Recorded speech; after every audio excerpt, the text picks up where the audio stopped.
Okay, I'd like to call the regular council meeting December 17th, 2018 to order. Approval of the agenda. Recommendation, please. Councilor Aubrey. That council approves the agenda for Monday, December 17th, 2018, regular council meeting as presented. Secretary. Councilor Majinski. All in favor? Carried. Thank you. Regular council meeting minutes, December 3rd, 2018. Recommendation, please. Councilor Kirby. The council adopt the minutes of the December 3rd, 2018 regular council meetings as presented. Seconded. Councilor Pavelka. All in favor? Carried. Thank you. No business arising from the minutes. Okay. Moving on to 5.1. We have a delegation from HD Mining, Mr. Brandon Lewis. Welcome.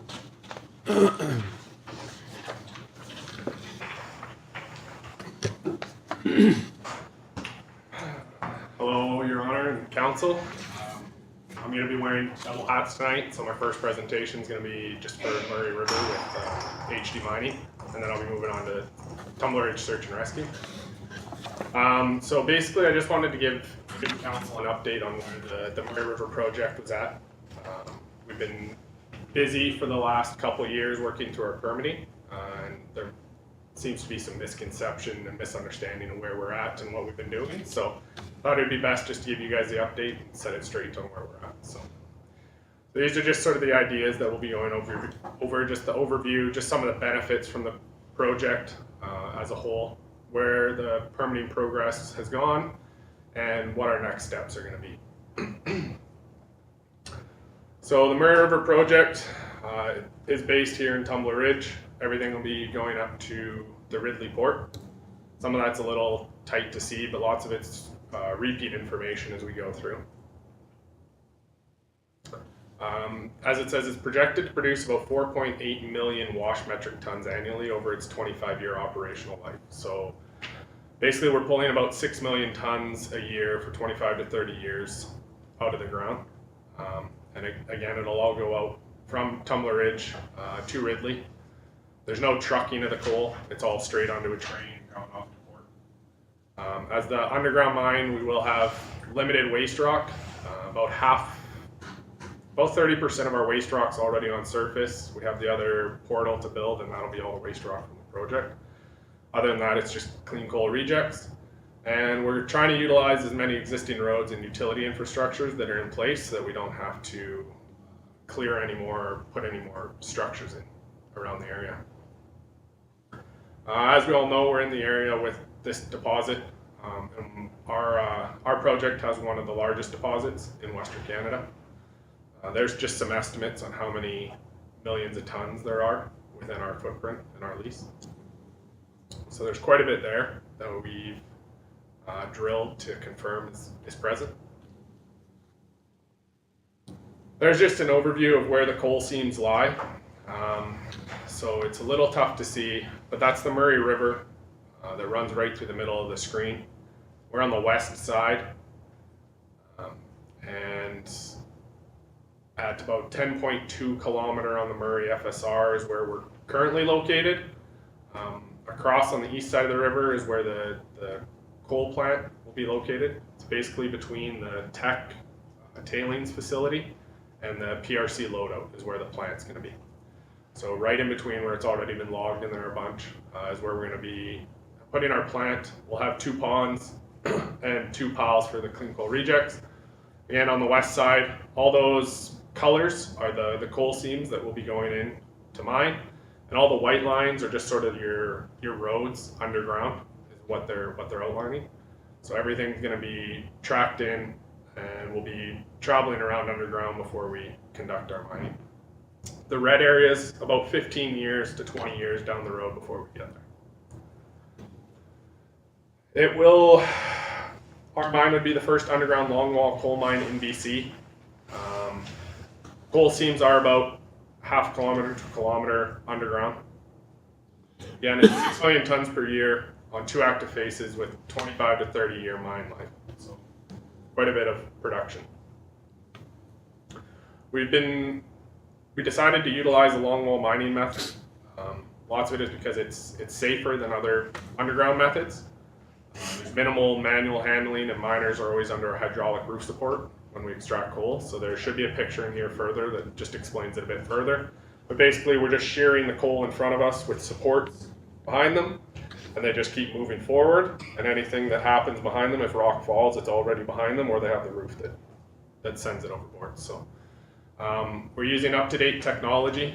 The longwall process is superior to other methods. We have expertise, so as we know, it's our parent company in China is Hoyang Holdings, and they specialize in longwall mining with lots of them around China, and we've sent management teams over there, and they're impeccable when you go over there. There is a high deposit recovery because we're not using blast techniques, we're not losing coal in that process, so we can go straight in along the coal seams, pull out all the coal, and have limited waste rock that comes out afterwards, so we're not tearing away at the mountain to try and get to the coal. And the efficiency. So there's a picture. As you can see, it's tough without being able to get up and show you. But basically, the black is the coal seam. And what you're doing with those yellow, inside the circle, the yellow has the shears and the hydraulic roof. So as it moves along the coal seam, it takes the coal, sends it to a conveyor, which goes up to our plant, and everything that happens behind it either falls in, which is called gob. So either rock collapses behind you or it just remains empty until the stress of everything else collapses. And you can just keep prepping the next road so that as soon as you reach the end with your longwall miner, you can move on to the next step and continue mining. So there's not a lot of delay between pulling out coal. And those little blocks in between are just your pillars, just to provide support for the roof as you're moving along, just to add extra safety. So that's basically the only waste of coal that you're going to have as you move forward. That's a machine that's on site. Looks like something out of Sci-Fi Network. We use that, and basically that just digs through the rock. And so that's what we use to dig our decline portal. It just tears away at the rock. And that took us down our 1.3 kilometers underground that we went somewhere. This is just more information about longwall mining. Like I said, it is cutting edge, and it maximizes the extraction rates. We don't need to read through all of it, but it's basically what we've gone through, and HD is fully committed to the safety of everyone who works underground. So having been underground already, I can vouch for that. So for the project, there's the primary components. There's the access and egress from the decline site, which we've already created. So that's, again, on the west side of the river, where we're at 10.2. It also creates ventilation, and we have another shaft which goes straight down that creates ventilation exhaust. Power supply is going to be from BC Hydro, so we're just going to build a substation just right beside where we are.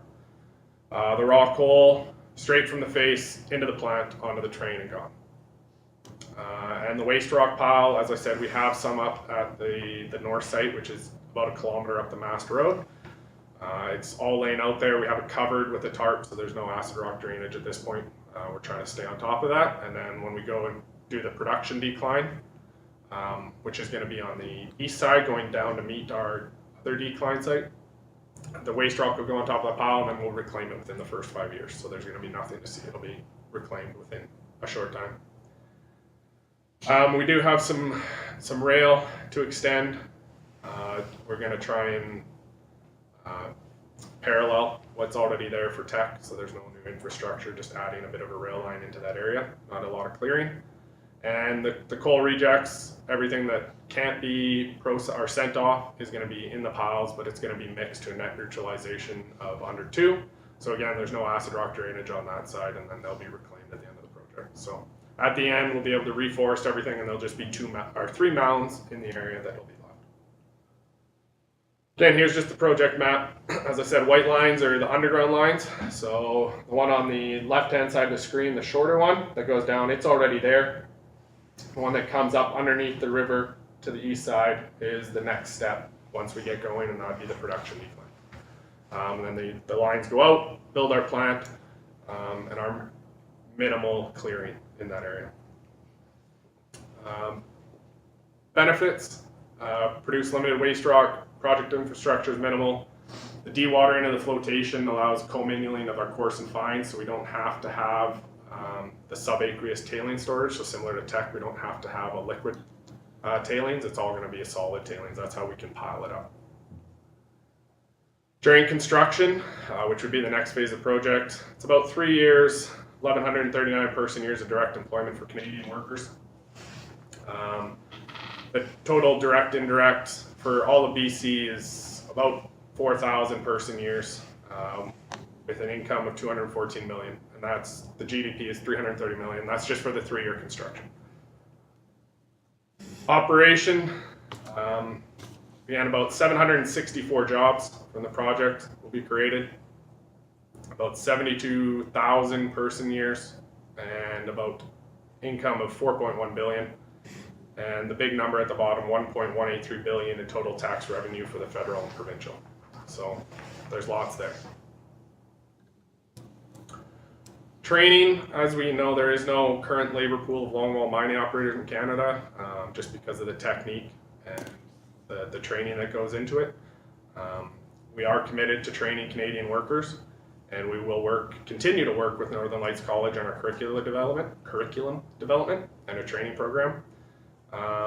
And again, we want to transfer fully over to Canadian workers within the first 10 years. So there hasn't been a decision on what the workforce is going to be at the beginning, but it's basically a 10% integration from what we have. When we supply the labor pool that we have for the beginning of the project, it's going to be about a 10% integration moving forward. And that's all within our training management plan and process that we submitted with our project. The environmental assessment. So we did get our BC environmental assessment and our federal environmental assessment.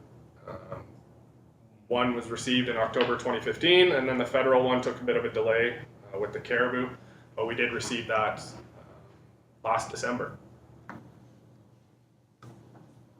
We also received our Mines Act permit and our Environmental Management Act permit. So we received those both this summer, so that gives us permits to mine and the effluent discharge. We've also received our cold lease water licenses and license occupations. We received those all late in the summer. So we have all of our permits in place now for the project, for everything that we need to do to move forward. So there's the site.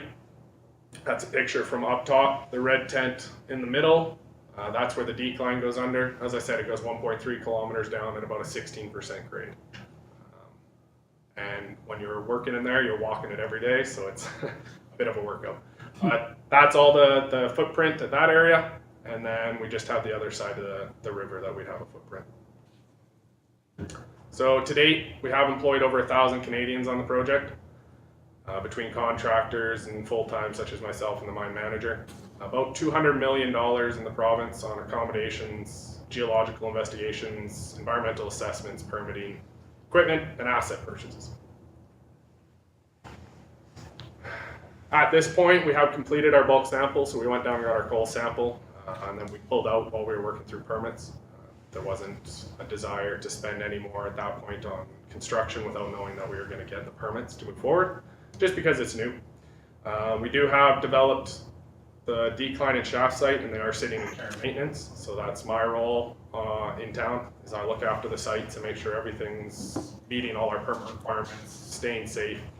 We have security out there 24/7 so people can't enter. We have fences around our ponds that are isolated so animals can't get in, and again, we covered all our waste rock piles so that nothing's being affected in the area.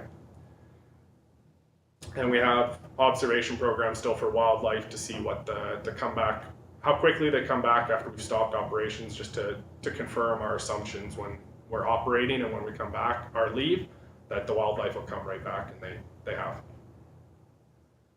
There's some of the pictures. I like to show them every so often. The top left is the grizzly. Seemed to like to pose. If you get up close, you can see the size of his claws. And the only thing we don't have on picture is a wolverine today. So pretty much everything else, and a caribou. I'll make that perfectly clear. We have no caribou on camera. Next steps. So at this point, as I said, all the permits have been received, and along with their conditions, about 500 conditions. We've listed them all out. And it's given us a clear framework to further understand the socioeconomic implications and regulatory environment. So at this time, the company's trying to put a cost to all the conditions to understand the full economic decision for the investors. Trying to make sure that it's still financially viable and put it into numbers for those who have to put the money forward. Overall, the project would still need about another 600 million before we'd be in operations. That's construction. So underground's all capital up front before we start to see anything back. So investors need to know that it's going to be worthwhile. And obviously there's a lot between our environmental commitments and the provincial and federal decisions. So they're in the process of making the decision. And as soon as we get any more word, we'll be able to come back with an update, but that's basically where we're at. Any questions? Thank you, Brandon. That's really good information. Does anyone have any questions? Councillor Howell. Looks like the conveyor is going to be underground. Is that right? Yes. Second question: your processing plant. Do you have an evaluation on what the cost of the processing plant is going to be? I don't, and I don't want to come up with a number. I know, It's less than 600 million. Though there's 600 million to complete the project, right? yeah, I think plants generally you're looking somewhere between 1 and 200 for a plant. But that all has to be decided when we decide on a contractor and the final design.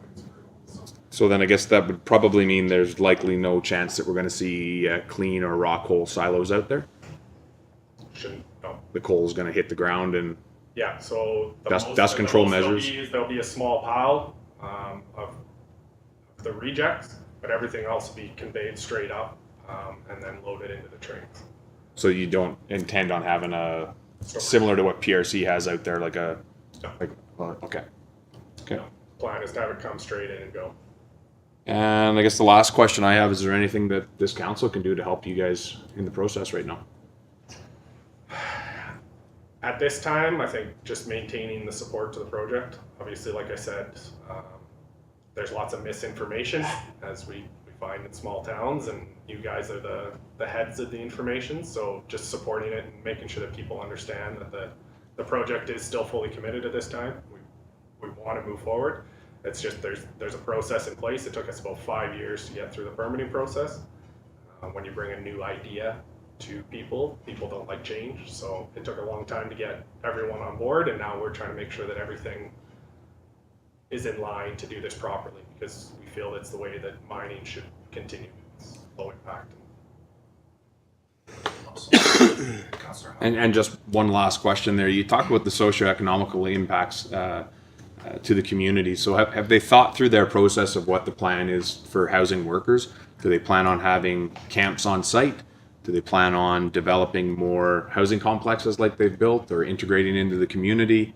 Right now, HD is fully committed to integration into the community. So obviously during the bulk sample, we had the housing units for the workers that we had here.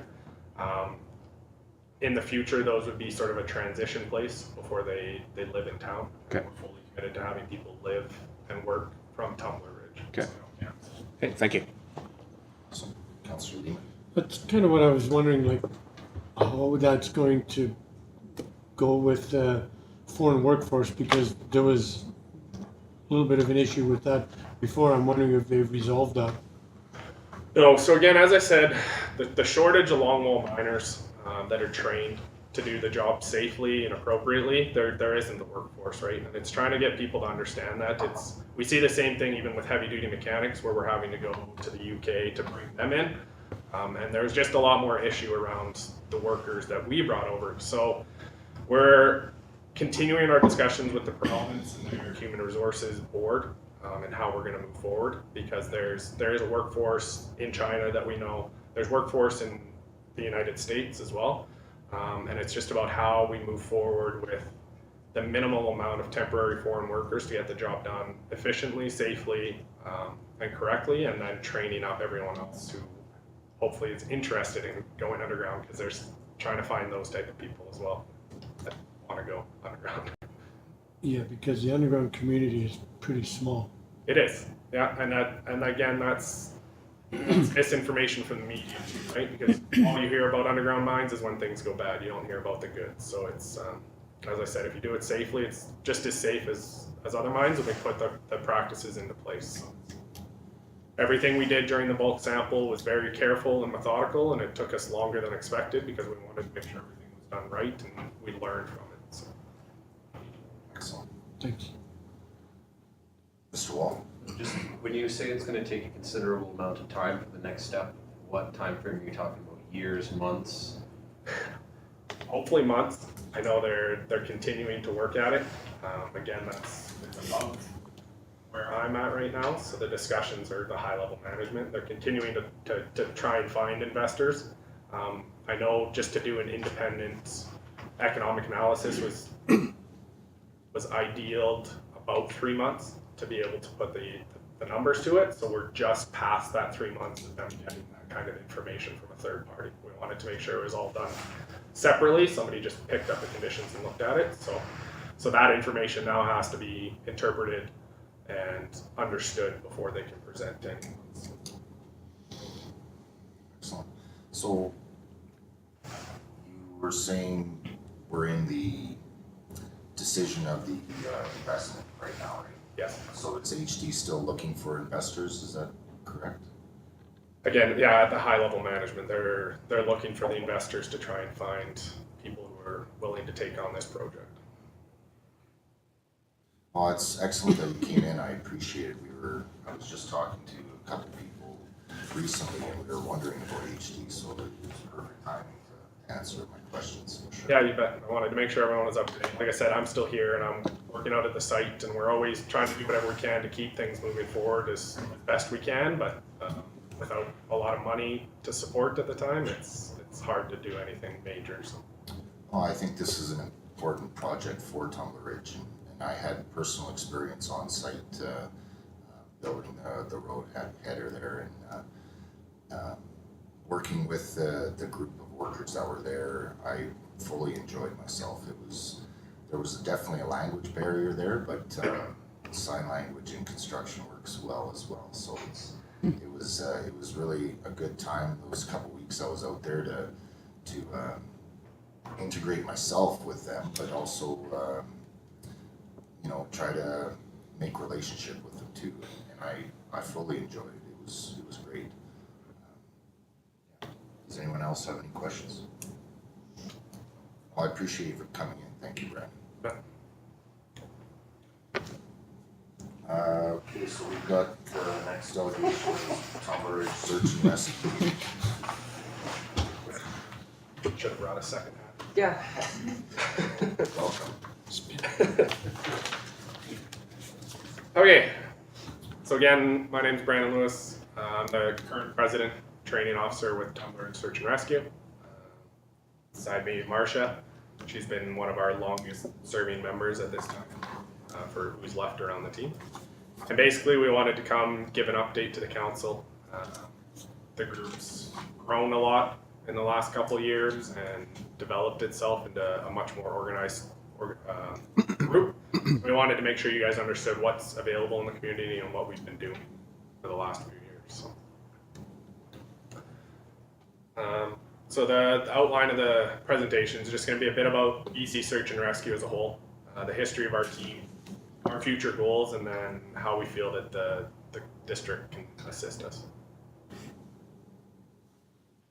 So BC Search and Rescue, it's a volunteer organization that was officially founded, the association, in 2002. So people have been doing the search and rescue for a lot longer. As they like to say, the old guys, they're just a bunch of guys who jump into a hippie van and go out to try and find somebody. But officially in 2002 became the volunteer organization. We work with Emergency Management BC to assist the RCMP, BC Ambulance, Fire Department, Parks, or any other agency that's requiring assistance from us. The whole search and rescue group has gone through a big organizational improvement. We're under a lot more scrutiny for how we conduct everything. So from the top down, there's a lot more organization and structure put into place, and we're fairly closely mirroring more of a military structure as we move forward. There's 80 teams across the province with over 2,500 members that all give their time willingly to train, to educate, and to assist anyone who needs it. And right now, one of the big pushes is public education, including the Adventure Smart program. And so Marcia is one of our 2 trained Adventure Smart trainers, and I'll let her talk a bit more about that in the role in search and rescue. So there's 2 of us that have been trained to do Adventure Smart. We go out into the schools particularly.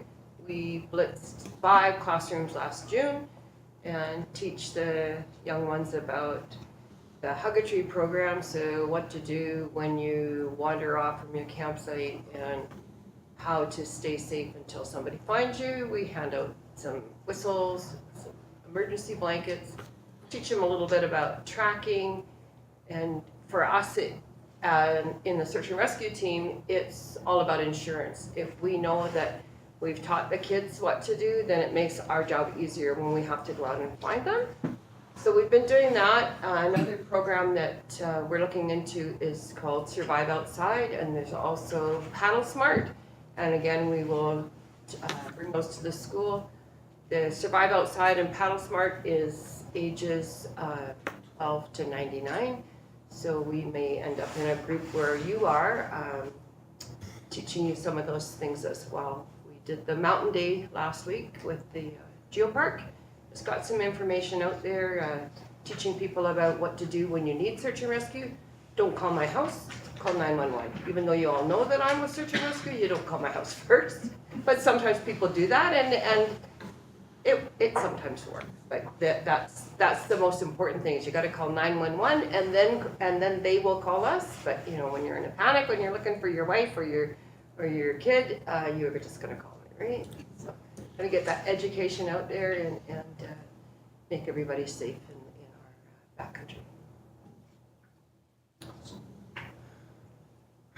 So a bit about the history of the team. So when I got here just about 6 years ago, joined up with the team, there was about 4 or 5 members that were consistently showing up. And I know lots of people have come and gone through the team, but there's a pretty small group. One of our big focuses lately has been a rebrand. So we went from the old Compass to our new logo. You'll see it around. We got stickers and we have magnets and trying to get as much out there. We were told by the rest of the teams in the province when we initially brought it forward, well, by the old group, that it was too cartoonish. And then as soon as we brought it out, because we told them we're doing it anyways, we've been told that it's the best logo in the province. So everyone's pretty impressed with what we've done and tried to bring it back to Tumbler Ridge. At this time, we are currently comprised of 20 active GSAR trained members. We have another 8 to 10 members in training waiting to go through their GSAR program. So that gives us about 30 people. We have about 10 members, our past members in the area that are trained and are available for call. So we're rivaling some of the bigger teams through the whole north of BC. So 40 members is pretty good that we can call upon. We do have a full avalanche response team. We were actually just called out last night. So we have a CAA level 1, 1 OARTL, which is just a team leader in avalanche training, and 6 team members. So we can respond to anywhere within avalanche zones, and our CAA level 1 can talk with the level 2s across the province and get quick access in areas. So we're fully equipped to respond to that safely. We also have our rope rescue team. We have 3 trained members. It's currently in a transition phase across all of BC Search and Rescue, so we're working to get more members through that, so we have a full certified rope rescue team. Lots of our guys work in the mine, so they have their mine rescue or their rope specialized, but they just have to get their JIBC certification. So we're fairly stocked there. We have 5 team leaders and 3 search managers. So that gives us the capacity to respond just about at any time. We always have a search manager who's either in town or on duty to cover, so we're always available to respond. We have 2 Adventure Smart trainers and 2 GSAR trainers, which can train our members in training. So we're fully loaded, like I said, with about 30 to 40 people who are willing to get out there and give up their time. We've also gone through the same sort of structural reorganizations. We're trying to make sure that we're much more organized. We're trying to mirror the ICS system, making sure that we're top down and there's a bit of a structure. When there's only 4 or 5 people, it was pretty your buddies, and you just sort of jumped and went, but now we're trying to make sure that it's fully structured so that when people see us out there, they can talk to the right people and feel confident in what we're doing. Over the last 3 years, the provincial government has started to allocate some money towards search and rescue. So before that, it was all what you did for fundraising. So you tried to raise as much money for your group as you could, either bottle drives or donations to try and pay for your equipment and your training. And finally, the government has put towards some money. So 15 million was allocated over the last 3 years to the 82 teams. Tumbler Ridge Search and Rescue seen 75,000 total out of that 15 million. So it's about 25,000 each year. So with that, we've been able to send people to the training courses. That's how we got our fully certified CA level 1. And everyone else through their training, paying for their travel, accommodations, food. So it starts to add up pretty quickly. Buying new equipment, as you can see, we're all stocked with new radios. We have a full repeater that we're able to use on the Emperor's Challenge and any other response that we have, just because of the difficulties in communication out here. New equipment for our office, and we have a quad, and we're just trying to continue to improve, upgrading the building as much as we can, and insuring all our vehicles. There's an alternative funding model that's continuing to be developed to try and continue the money from the province to the teams. The switching government slowed it down, so they're still trying to work through with the new government if they can see this money continuing. But there's lots of great success stories around the province about what people have been able to do with the money to build teams that are ready. So some of the future goals, we want to continue to grow past the 30 team members, so we're always willing to take on new people. As I said, we're trying to get the name out there because some people come to town and don't know that there's a search and rescue team or exactly what it is we're looking for. We don't always need the people who have the boots on the ground. Sometimes we just need people to come in and make coffee or make some food for the team or do paperwork. Whatever we can get is what we're looking for. I want to ensure that we fully certify our response teams so that we're recognized around the province. That'll help with the funding. Some of the teams seen hundreds of thousands out of those millions because they have more trained, certified teams. So as we can get that, we might see more money that comes in through there. Again, when I got there, we had a couple grand in the bank account, so it was a stretch to do much. We're working towards getting a new response truck. Currently, all we have is a trailer, so people volunteer their vehicles to haul the trailer out wherever we go.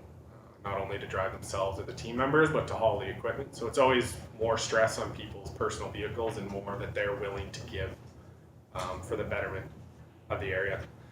We are looking at increased training and storage facilities, and we're working with the fire department to try and make sure that we work together, just trying to create that joint services. We've done training with BC Ambulance and the fire department. We're trying to make sure that we're all working together. When you respond with somebody, you want to make sure that you're comfortable with them. And especially in a small place like this, there's lots of the same people. And further our public education. So that's one of the most important things. We get about 5 to 6 calls a year.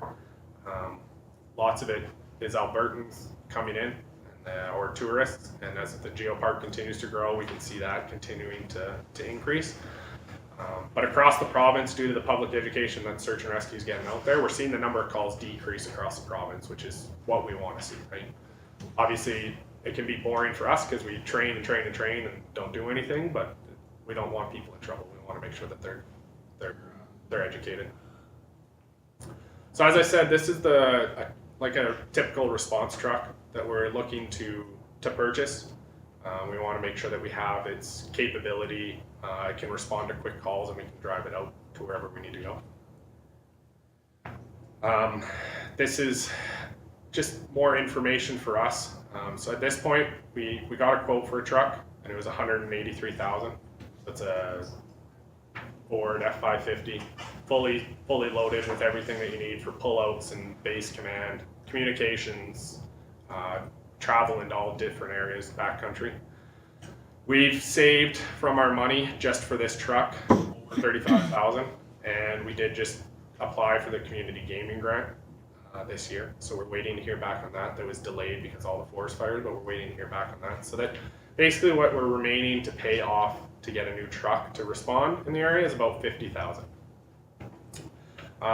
So what we wanted to know beyond the update is what it would take, obviously dependent on the gaming grant, but to make this realistic to get support from the district to raise some of this money. I think that's main thing. So questions or information that we can take back is. It's a great presentation and really good info. That's really awesome that your membership has grown to that size. My wife and I were part of Search and Rescue a number of years ago, and it was always a struggle to find people. And but we realized the training available through the province was second to none.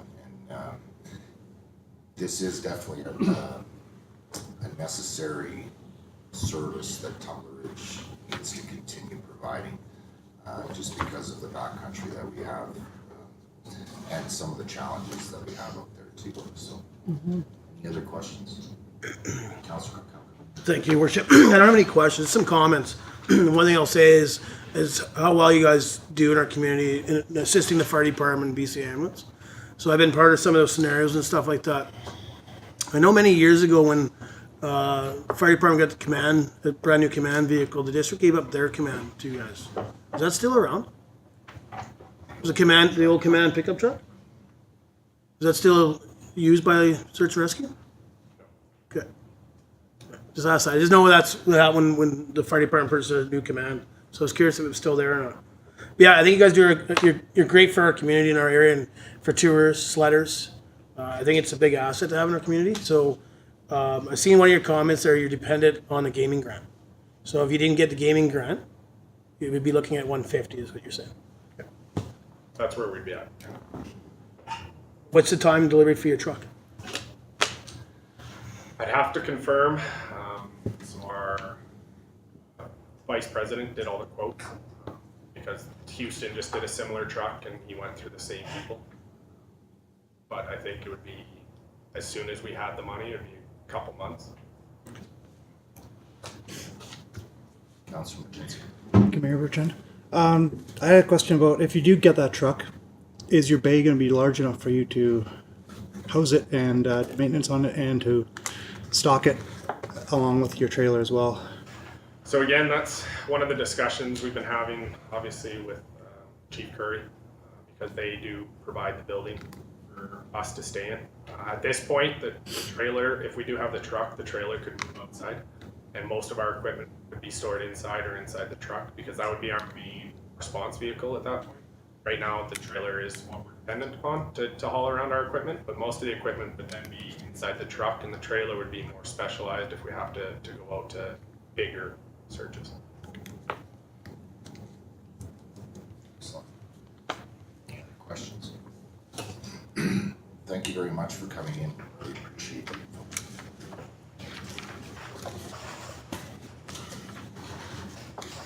Next delegation is the Tumbler Ridge Sportsmen Association. Welcome. Oh, Mr. Mayor. First, I'd just like to apologize for some of the language that was in the subject line there for the subject and purpose presentation. I had written in there, it was after a night shift, so just trying to get it in so I could get the council on time.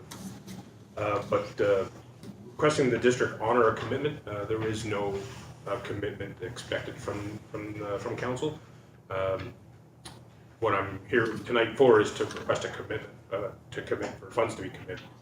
There was no previous commitment from any council, so I just want to make that clear. Absolutely. So the reason why we're here tonight is to request the amount of $14,630.02. Distributed a couple information packages there for you. The first section would be on the write-up, the actual NDIT agreement. On page 12 of the agreement, you'll see a breakdown of the funding sources.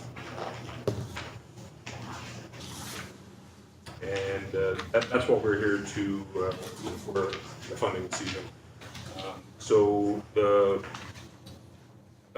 there was a bit of confusion because, and it's a source of funds, the club had sourced funds from council in 2015, which began in 2014. And that was to bring the range up to code for the Canadian Chief Firearms Officer of British Columbia to sign off on the range so that we could continue to have insurance out there for the RCMP to do yearly qualifications.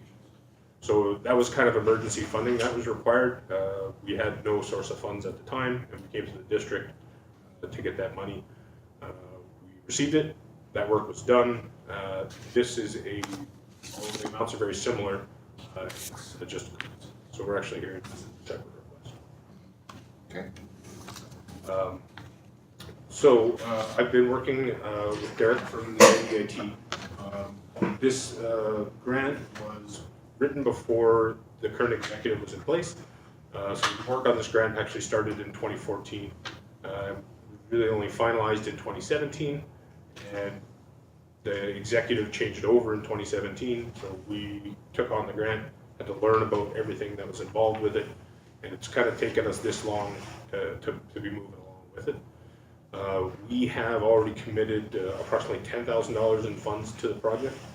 So we're above our contribution amount of $7,500. The work that we've done on the range for this project includes 2 concrete pads with wooden structures on them to cover our range tables. And then the rest of the project is going to involve upgrades to the road.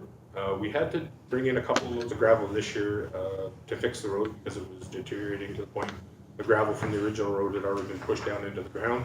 So we got a couple of loads of gravel brought out to fix that up. The project will include resurfacing of the road. It's down top surface.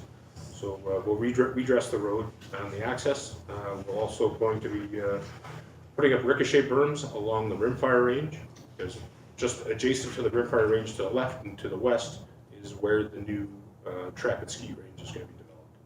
So through our membership over the last couple of AGMs, it's been determined that the biggest push for members is to have a track and ski range. So we improved the rifle ranges at Pistol Rimfire Range over the last couple of years, and our next push is to get the track and ski range developed.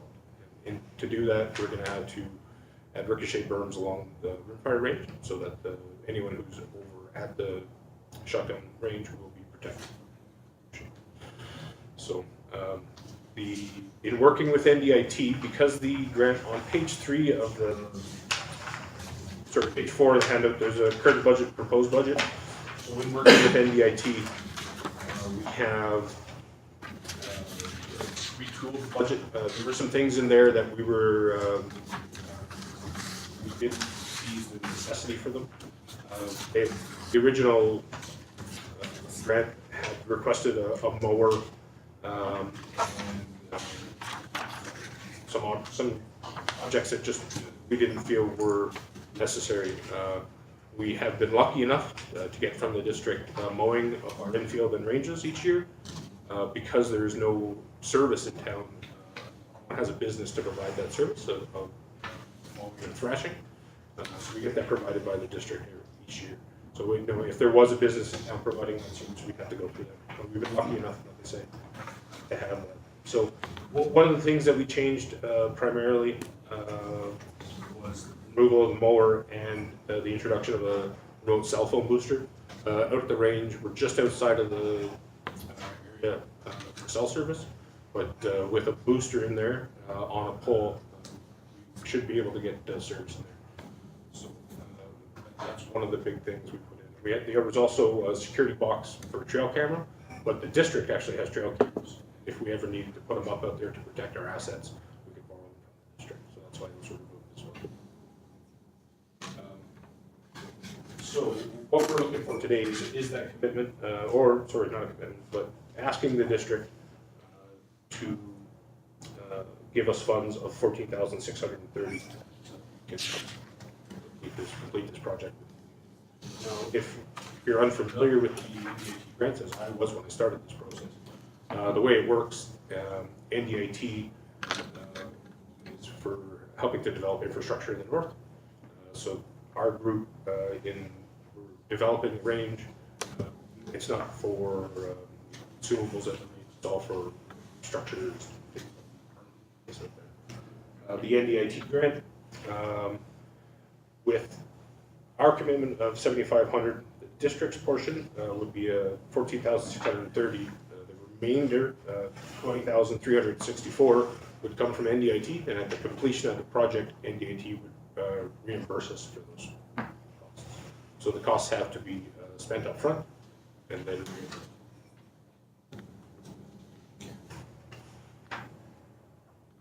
Excellent. Thank you for coming in. Any questions? Councilors?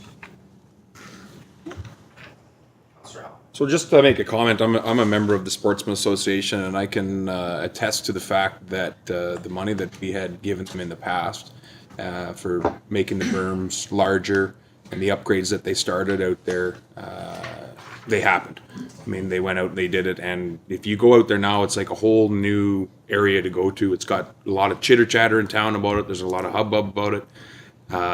They've got one of the structures, they've got it completely covered in. They've got a wood stove in there. It's kind of the intention to utilize it year round, which is not very many people were utilizing that in the wintertime at all, but it can be used now. And even this year I went out and seen a family out there having kind of a family shoot and hot dogs and stuff like that. So in line with everything we're trying to do with promoting tourism in town, and I think they have planned for a local shoot or something next September or something like that you guys were talking about? So we hope to start hosting competitions as well as a family day of the range. Yeah.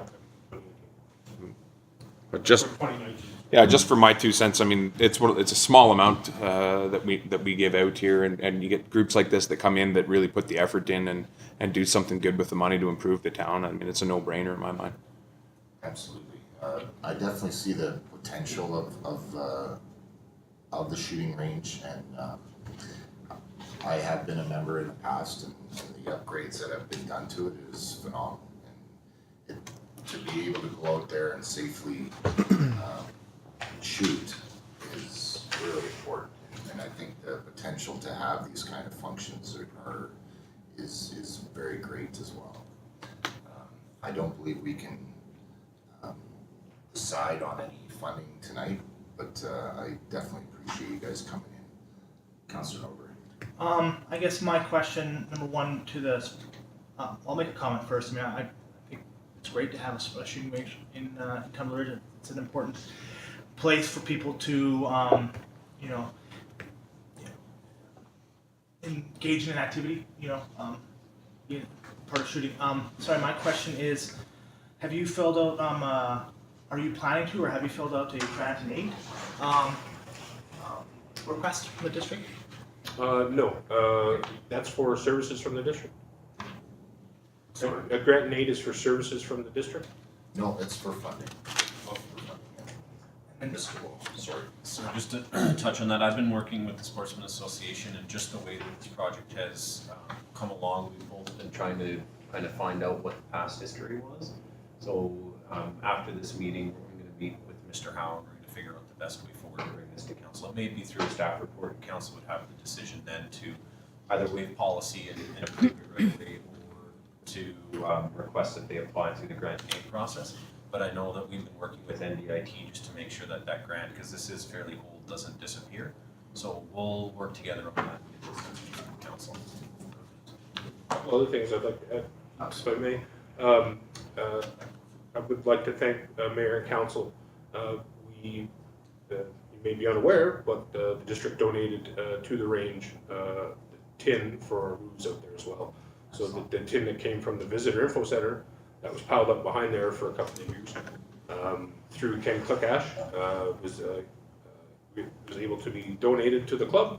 So the club, Lincoln and I actually went over and cut it all to length for our roofs, cleaned up the area behind the Visitor Info Center, took away all the garbage and tarps and stuff that was back there. And our roofs back there now match the Visitor Info Center. So when we paint in the spring as well, we're gonna try and go with a color scheme that matches district colors. And for all our new signage that's going out there, we're gonna be using the fonts and colorways that the district uses.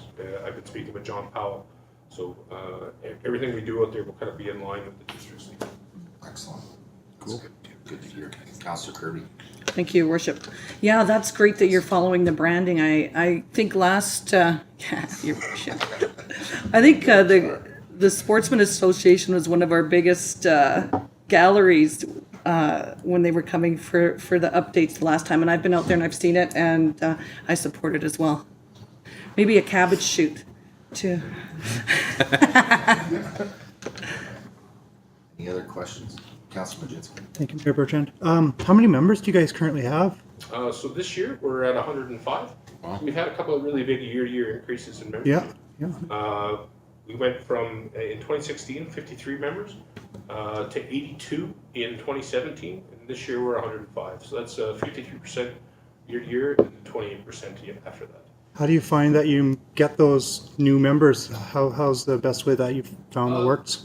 So, when in 2017, there was almost a wholesale change of the executive. Okay. 3 of the 4 positions changed hands, and it was kind of a fresh blood approach. So new people in who are excited about working with the club and doing things.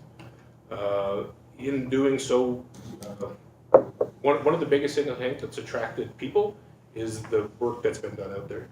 In 2017, we had over 300 volunteer hours. This year, we had over 800 volunteer hours out there with stuff being done. So word of mouth, I think, has been one of the bigger ways that we've increased. But there have been some other things as well. We created a Facebook page to distribute information for the club, as well as putting up a sign down at Shop Easy so people walking in and out can see what's going on when we're holding it. Yeah, I absolutely agree with that. I think the improvements that have made down there have really shown people that it's a good place to go, and it's a safe place, and it's well organized. I commend you both for taking on those incredible volunteer hours and the work that's been done on the new building there. It was top notch, so well done.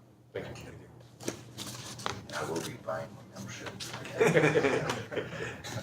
My hunting season was a little lax this year. So. Any other questions? Thank you very much for coming in. Thank you, Mayor. Councilor.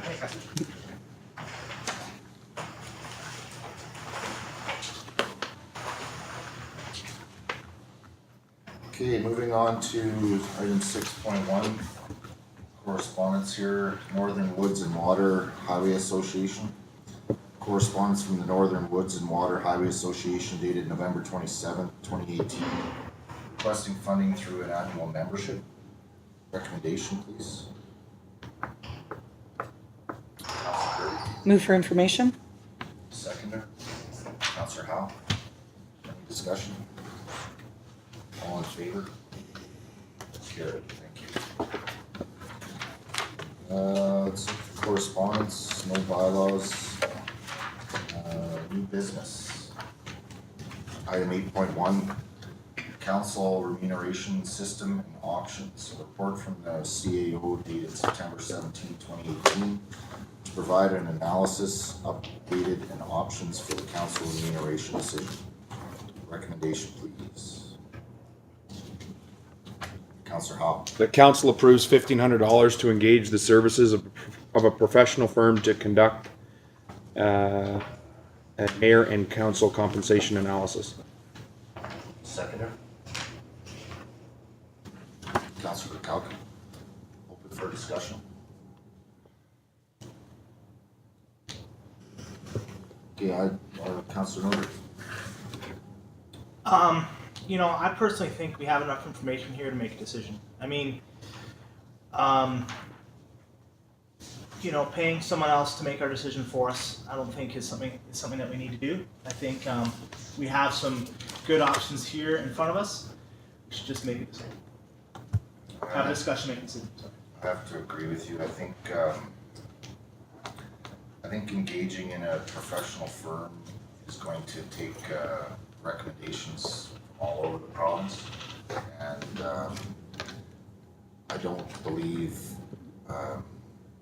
analyzing the southern district of BC is really appropriate to our northern needs. Yeah, I tend to agree with you, Councilor. Councilor Kirby? Thank you, Mayor Bertrand. I'm in agreement with you on that as well, as not going out for outside consultation. I'm personally would like to see the simple adjustment for tax change. And that would be using the average personal tax rate for mayor at 31,487 and councillors at 14,161, just to balance out the changes in the taxes. I do see an option that we could have a citizens committee. I do see a benefit in a citizens committee just because, you know, they are the taxpayers of this area and they are definitely privy to this information and could see some insight. But as far as a professional firm, I would rather see a citizens committee on this, but I guess let's deal with the motion at hand here. If there's no other comments on that, call the question.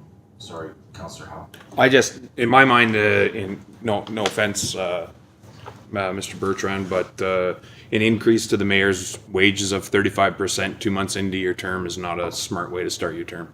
I think that's a mistake. I think that if we hired somebody that came in that said, yeah, it makes sense to give the mayor a 35% raise, then, you know, it's a lot easier pill for the taxpayers to swallow. That's my take on it, and you know, I don't think we should head down that road right away here. So, and also, we just did a compensation review package. I think it was less than a year ago, and we set the numbers that were laid out here: 28,000 and 13,000.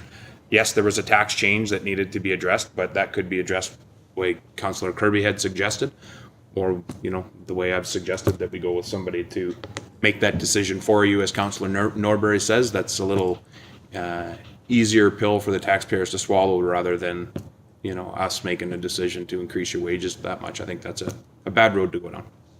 I understand your concern there. Just my 2 cents on this whole situation is I really want to look at it and look at it as being fair. I know personal experience over the last 2 months here, the time that is required and also the time that I've put in, 28,000 or even 38,000 a year is nowhere near being fair. But it's also my choice to be doing that as well. So I would like to commit myself full time to this position because I think it's warranted. But I also want it to be fair and realistically, I mean, I've got bills to pay as well. So whatever this remuneration comes out to, that's kind of the time commitment that I'm gonna have to pay for this job. I don't really want to lessen the duty that I'm going to have, but I'm also looking at it on a fairness aspect too. Am I concerned that our taxpayers are gonna be upset that we're getting a raise?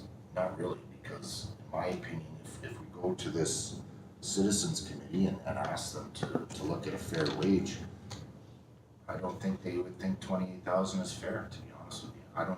Maybe they don't think 13,000 is fair as well. That's really the outlook I'm looking at, is the fairness part of it. I don't think you could expect anybody to do this mayor's position full time for $38,000. That's ridiculous in my mind. So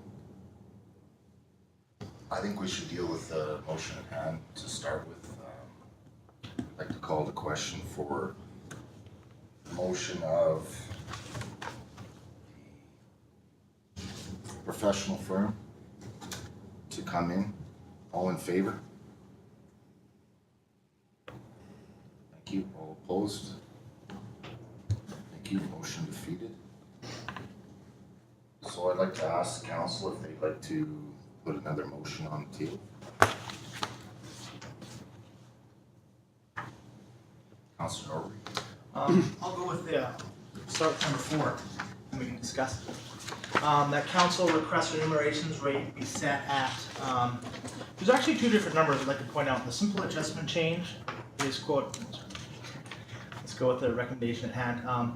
That request remunerations rates be set at $31,487, and counselor rates be set at $14,161.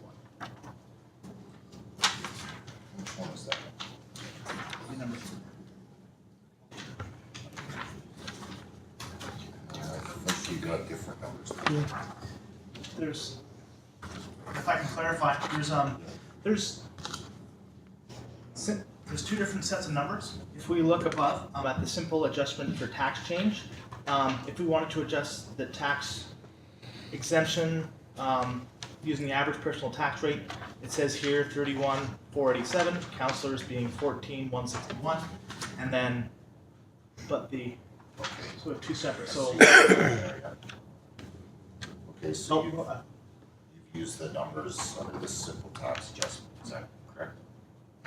Is that correct? Yeah, absolutely. You can put any numbers you want. Yeah. Absolutely. I was just reading the number 4 when you were saying it. It was- Know which number would be correct in that instance, but I believe. Yes, sir. If you want to second that, I'll make a comment. Sure. So does everybody understand where we're going with the number 4, We can amend it. but it's going with the simple adjustment for tax change? Have a seconder? Councilor Kirby, open for discussion. Mr. Wall. I'll just provide clarification on those numbers. The numbers that Mr. Norbury wrote out were the numbers that our CFO produced by going through the CRA website. The numbers on number 4 were the numbers that I had produced just based on taxable income. I would say that the numbers that have been read out in this motion are correct. I apologize, I didn't catch updating that number 4 on that back page. I think I probably missed it, so. Just so that we're all clear on which numbers we're looking at. Any other discussion?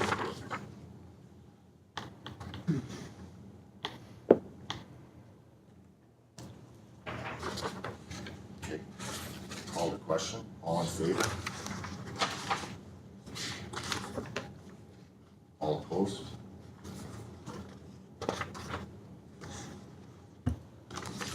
Okay, motion carried.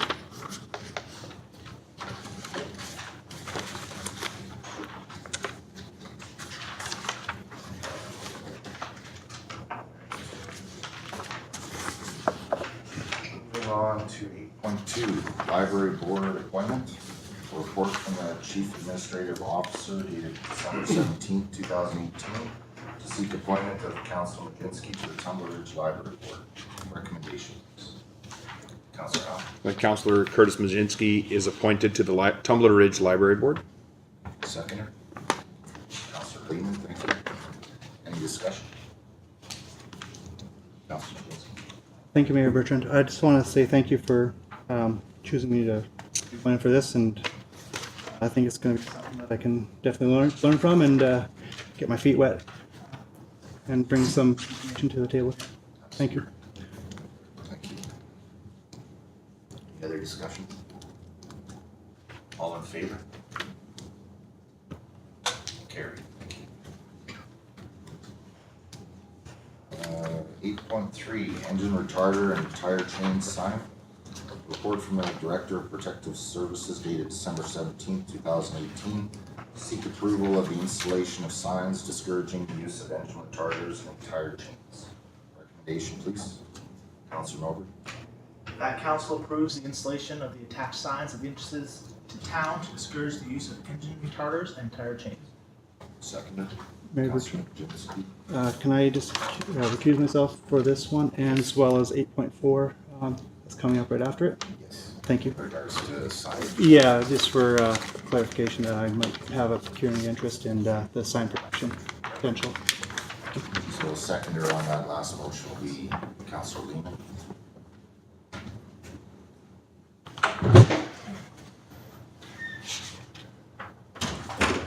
Okay, open for discussion on the motion.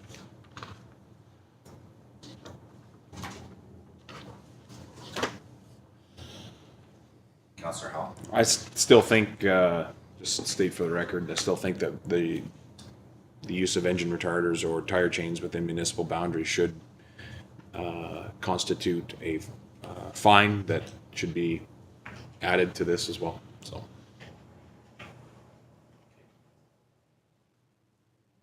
Any other discussion?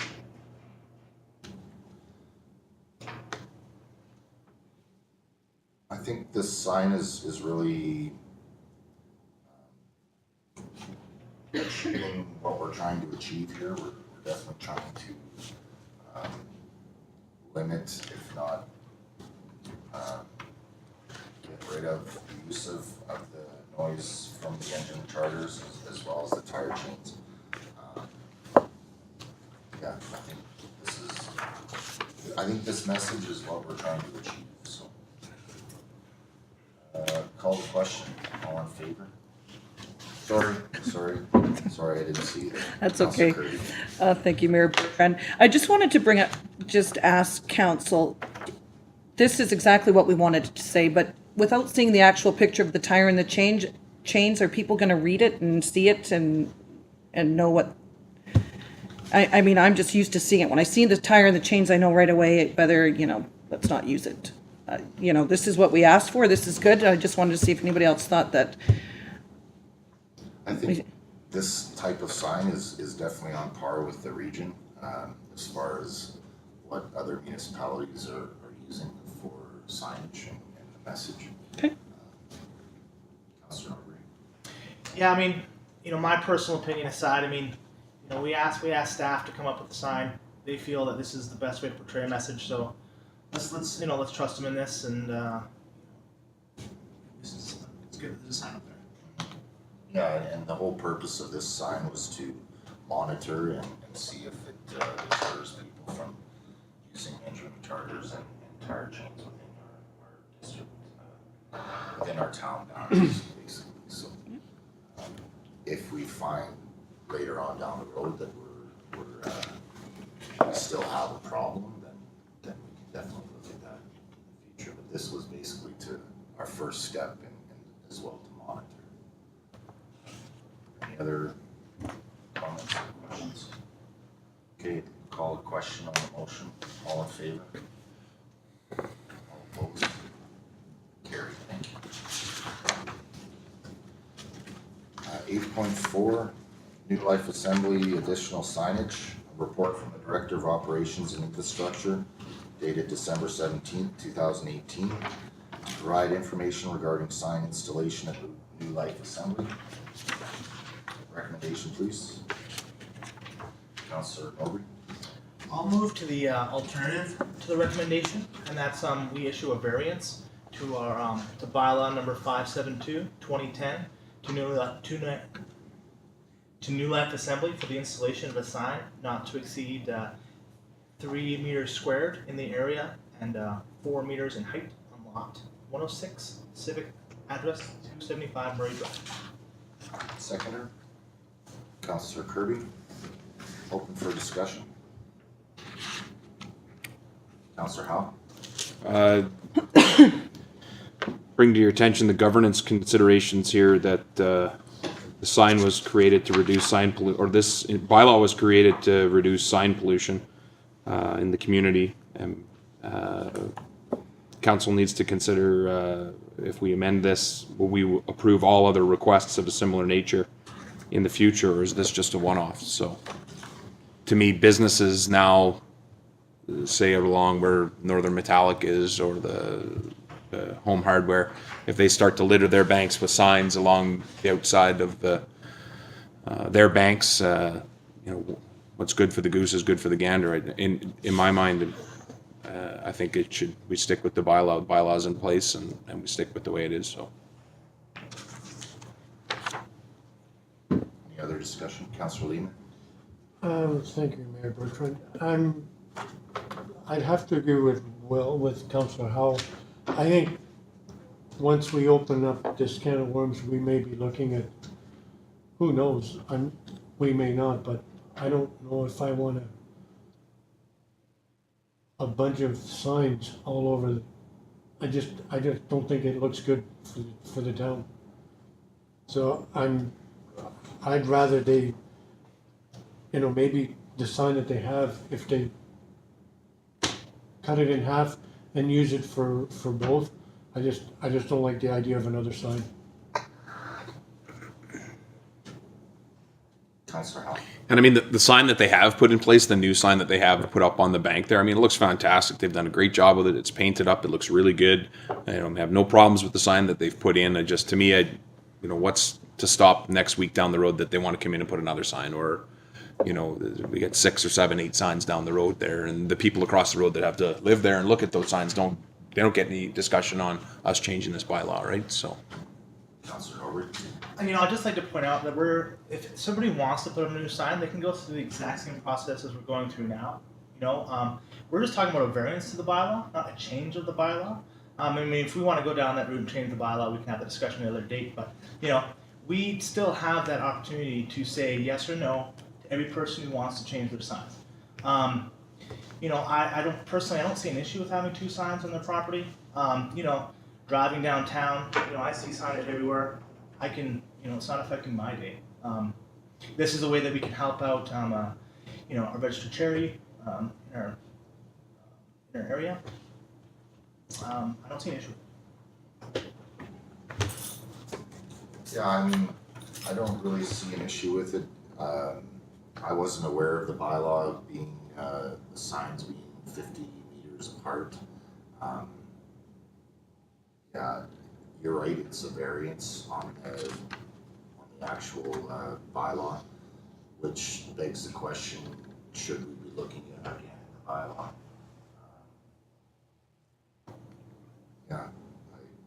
Councillor Overy. To go with that, with our bylaw, if an organized, we're using we use any business lot in town, if they wanted to measure out, they could still have 2 signs as long as they're 50 meters apart on their property, correct? So, other businesses still have the opportunity to, but they have not chosen to. So that's what the variance that we're really going for is just, they don't have 50 feet, so they just want a variance in 50 feet. Yeah, and I understand Councillor's concern about setting precedent. It's possible. If we do approve this, it is possible to get other organizations coming asking for more signs, but it's definitely possible, but it's not something that we won't have a decision on later on as well. So, Councillor Cowan. Thank you, Mayor Bertrand. But yeah, on that, in regards to variance, when you are going to authorize one variance, probably the chances of why you wouldn't do another variance kind of comes to mind. So I think you do open it up. If you're going to give one variance, the next organization that comes in, you're going to do the variance again. So to me, it's a relook at the bylaw. If that's what the case is, I won't be supporting the variance. I think they did a great job on the sign they have. If they need to be 50 meters, then I think they can adjust that sign to be 50 meters if they have to be. So. Do they have the land for it? No idea. Should be on.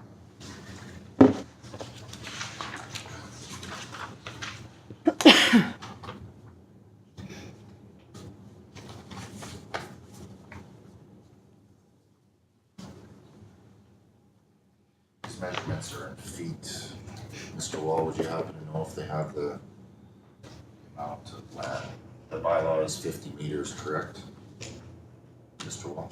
Your Worship, I couldn't tell you offhand. I would imagine if they could have done this in a manner that met our bylaw specifications without too much trouble, it probably would have been done that way. But I couldn't tell you as to their constraints. Thanks. My apologies if I may through you to Mr. Wall. Could they not put this sign on their building? Well, that's a question that we have to ask them. No, but within our bylaws. I don't think that. Possibly.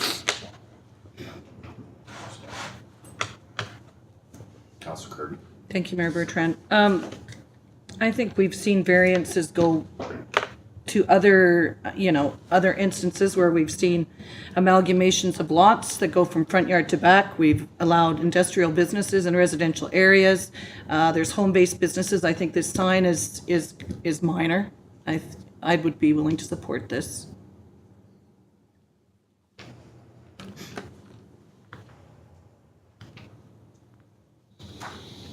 Any other discussion?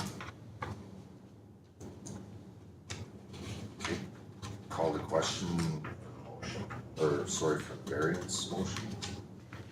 All in favor? All opposed? Motion's defeated. Okay.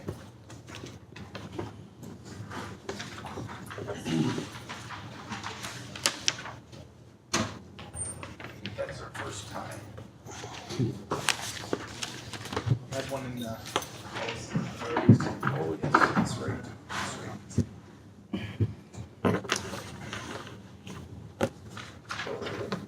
Okay, moving on to 8.5, schedule of meetings.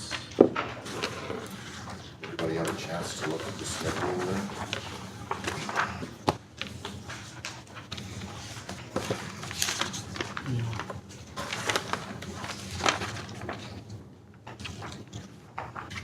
Everything looks good there. Councilor Lehman? Mayor Bertrand, I'm going to be gone on 7th and 14th.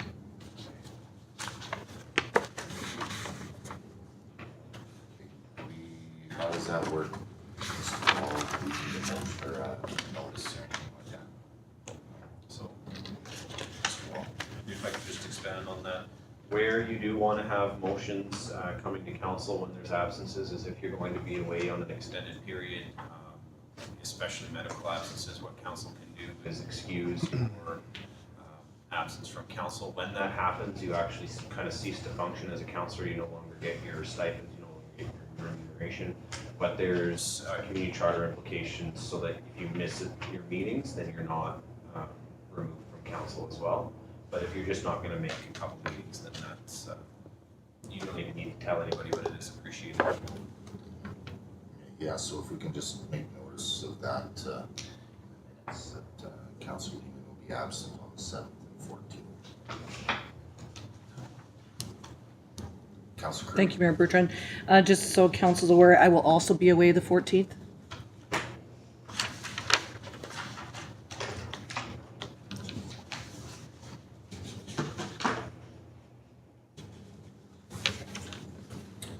All right, moving on to notice of motions. Are there any notice of motions to start with?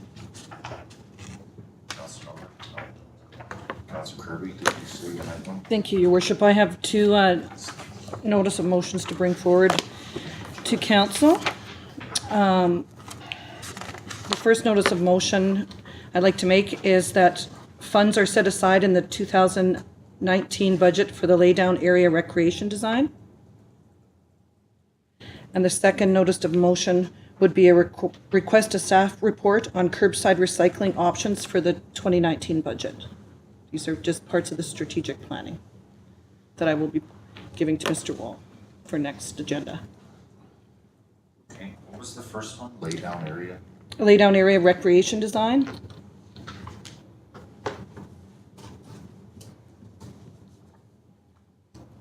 Okay. Thank you. Any other notices? Okay, so we'll go to. Hang on, sorry. Sorry. Sorry, I discussed this with Mr. Wall, and I don't have the wording exactly correct here, but I'm gonna throw it out at you here anyways. So, we were going to, like to put a notice of motion forward to, set funds aside for engineering, to be completed on the,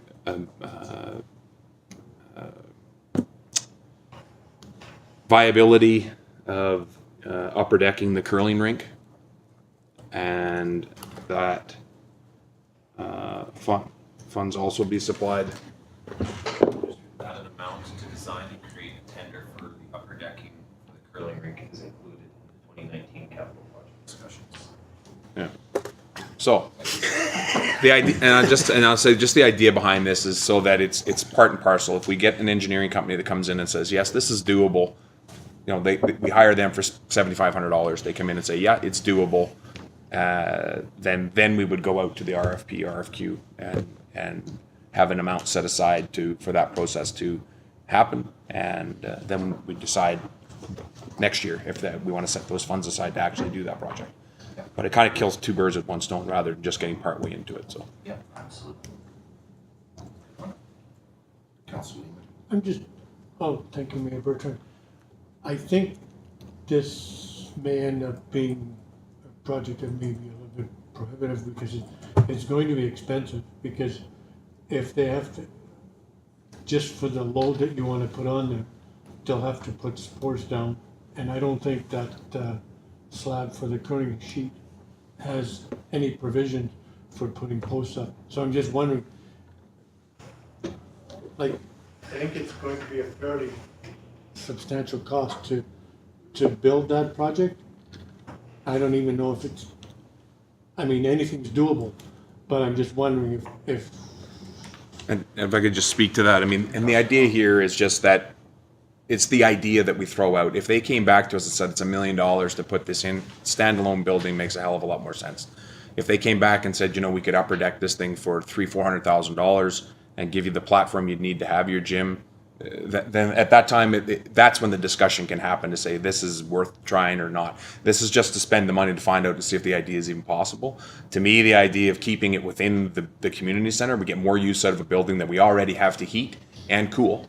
And it's already housed, right? And the roof structure is already in place. Maintenance schedule is already in there. People are already there to maintain the building. There's washroom facilities already there. You don't have to put pipes in the ground, and that's the idea behind it, to see if it's doable, right? Yeah, that's really where we look to engineers to tell us if it is possible or not. Councilor Norbert. Yeah, and you know, you said it for me. Mayor Bertrand, I'm not gonna say your worship. That's for you tonight. Sorry, your worship, but That's for you. sorry. In all seriousness, you know, we can have this discussion once we get if we even decide it's worthwhile to reach out to an engineering company, right? This is just, you know, Councilor Howell wants us to know that we're going to get it in, and we can debate the merits of it. Absolutely. Okay, moving on to 9.1, policies and priorities committee meeting name change. Mayor Bertrand forwarded the following notice of motion from the December 3rd regular council meeting. So I'd like to move that staff amends the council procedure bylaw to change the name of the policies and priorities committee meeting to a strategic planning committee meeting. Seconder, please. Councilor Majinski, open for discussion. Councilor Howell. So what's the idea behind stuff that we continuously send to a P&P meeting where we ask for more information, where we want to have more debate and talk about it, that's not within a strategic priority? So, for instance, a user group comes in, they come in with their idea of something they want to do, we want more information on it. We generally send that to a P&P meeting where we gather the information, we come in, then we have a discussion talk. Which way are we forming a decision towards in council? Is that something that we're going to start debating in regular council meetings? Or is that something that we're not going to do anymore at all? Yeah, so my opinion on sending things to a P&P is not the correct procedure to do that. It's staff's job to provide us with as much information in the reports to make a decision on regular council meetings. If we don't have enough information, then we send it back to staff. But if we get to a point where we have all the information that we need, but we just aren't comfortable making a decision, then in the past, it's been transferred to a P&P meeting to have more discussion about it.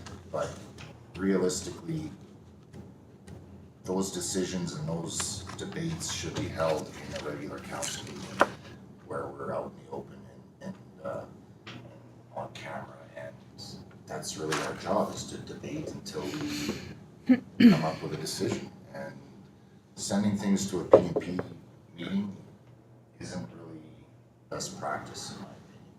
So the reason for changing this name of the committee is to get more of a focused approach on what those meetings are for. Councillor Howell and then Councillor Norbury. Well, just so that we're all aware, a P&P meeting and a regular meeting of council are both in camera. All discussions are the same discussions that happen in these. So with that being said, changing to a strategic priority meeting, anything that gets transferred to a strategic priority meeting has to be on our strategic priorities. To some degree, yeah. And I don't think it's a fair statement also to say that when we didn't have the information in the past, it was just transferred to a P&P meeting to delay the decision. Sometimes during debate, where we think we are going to be able to come in and reach a decision, somebody comes up with something that spurs conversation and spurs debate, and we go, you know what, I never thought about that, and I'm not comfortable making the decision till I get that information, or till we bring that for further debate, or till we bring that group in or that person in. And that was always the opportunity to talk to those people one-on-one, where they are allowed to talk back to you as we are in council now, rather than a more formal meeting such as this, where a presenter gets to have their moment and then that is it. The banter is much better back and forth when they're able to answer back a question you have immediately, rather than the formal process of council where all 7 of us get our topics talked about before they get to talk. So just to me, I'm not fully sold on it. I'm still trying to feel you out on this. I've talked to you about this quite a bit already. I just don't quite get the process behind it. I could see our regular meetings of council becoming very long and audacious, and I could see our P&P or our strategic priority meeting becoming very short. And a bit of concern around that when we changed this in the past. We've seen some fallout that we weren't anticipating, but. No, I understand where you're going with that, and there's also another option of deferring decisions to the next meeting as well. That's a possibility as well. Councillor Norbury. Yeah, I mean, I like the idea of changing these meetings to strategic planning because it gives us focus, right? It gives us,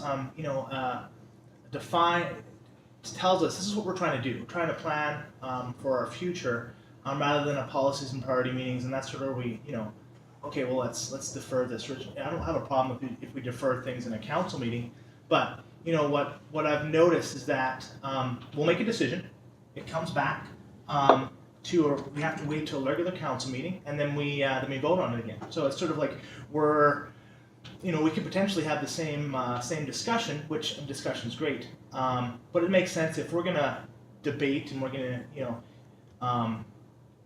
we should make the best use of our time, and the best use of our time is to debate during times when we're actually making decisions, not when we're just having a sit around chat. I agree, and that's really been the last 2 months. I've really tried to wrap my head around what the exact purpose of that P&P meeting is. And what I've found is to throw decisions at the P&P so we can talk about it more, so we can make a motion to have a decision at the next regular meeting. And it's really time wasteful in my opinion. So the reason for this is really to try and focus our attention on what we want to see in the future.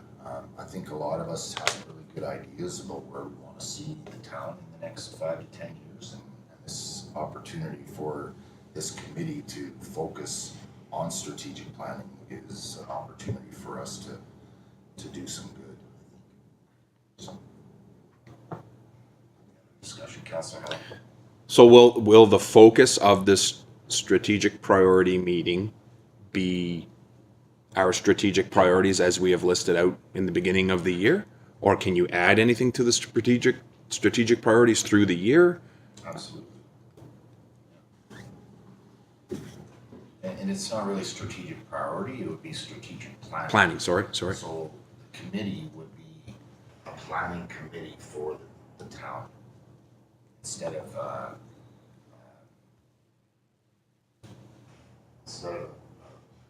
meeting to BS about decisions that we need to make.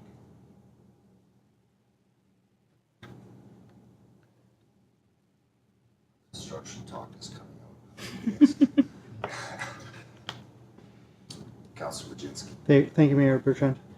Just going back to our last PNP meeting, there was a lot of talk about some of the issues or conversations that we had regarding the museum and Grizzfest, and it kind of got drawn out quite a bit. Quite a few hours went by actually about those, and we didn't really come up with a concrete answer and nothing to be brought back to make a decision on.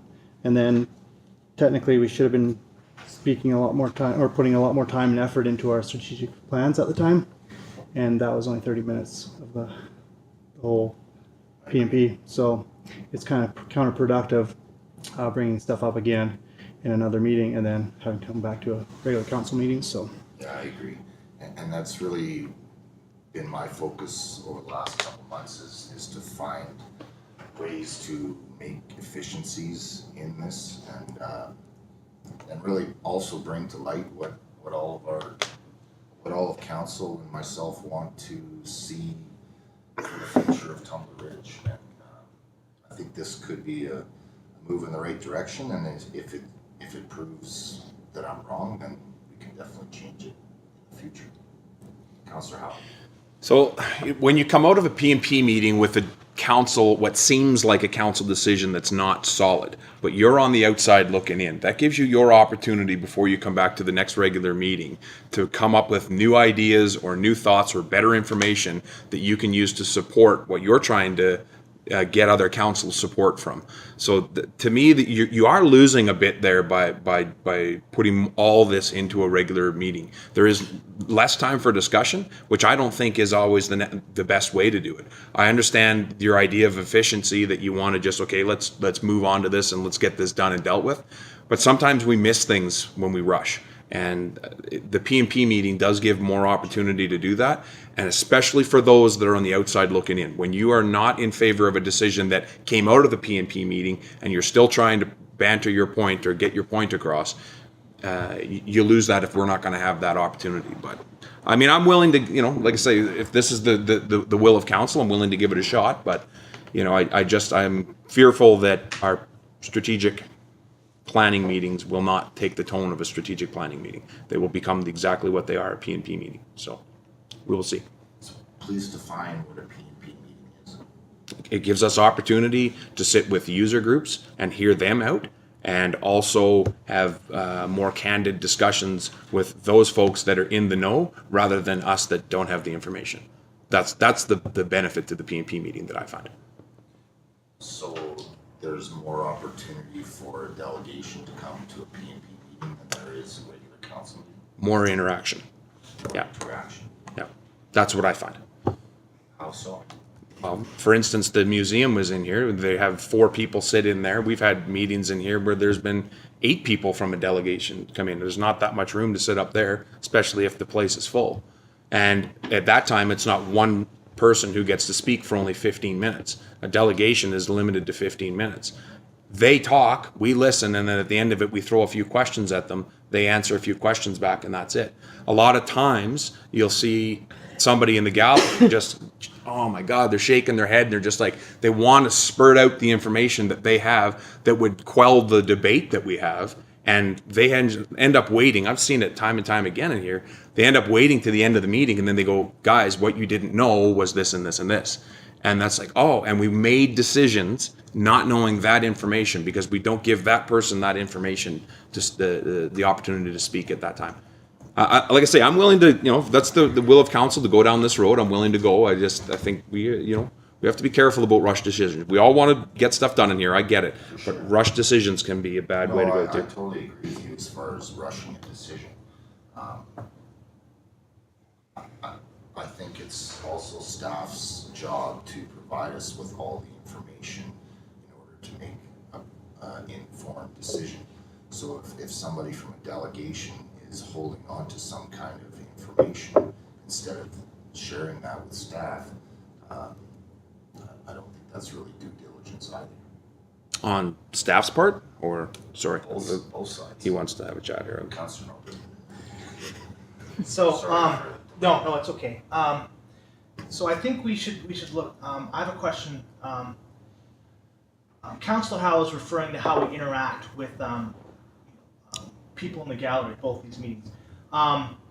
are these meetings, and this is, through you to staff, do the PNP meetings allow for that type of communication, or is that just something previous council has chosen to do? That would be my first question, and have something else happen. So, Mr. Waller, is the delegation rules in a PNP committee meeting different than in a regular council meeting? No. Councilor So Norberg. with that, any sort of communication with delegations in both meetings should be exactly the same. They should have the 15 minutes, question and answer period, move on. So that's something we need to look at if we do want to have that communication going. And with that, I felt you pointed out a little bit, and that's staff needs to bring up, should give us the information that gets us to a point where we can make a decision. Right, that's on us to get that information. Now, staff should provide it. We also are capable of doing our own research. We can go out, we can talk to user groups. It's our jobs to get ready to make a decision. And if there is information that that comes out afterwards, we can bring that up for a vote. I believe that's we have 30 days to bring up a vote that's already been voted on, if the mayor chooses.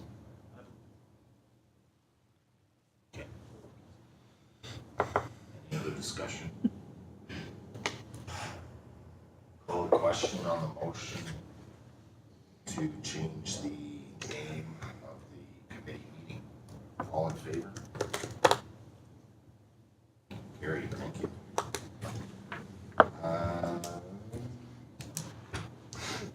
Next one, 9.2.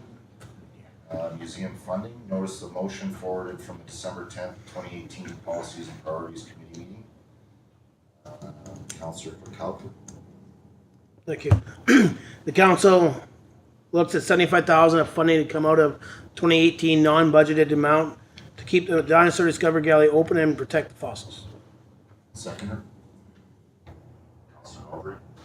Open for discussion. Councillor Norberg. My question is, the way it's wording is, we're just looking at this. It feels to me that this motion was to reflect releasing that funds to them. Is that correct? I believe so, yeah.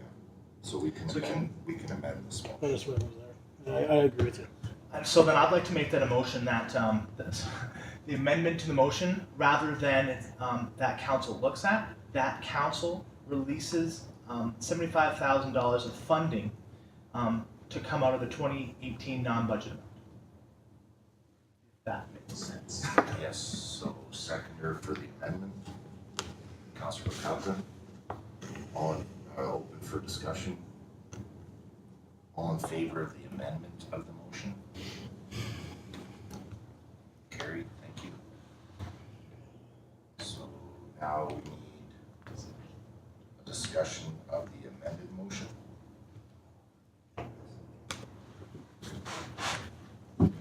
Councillor Howell?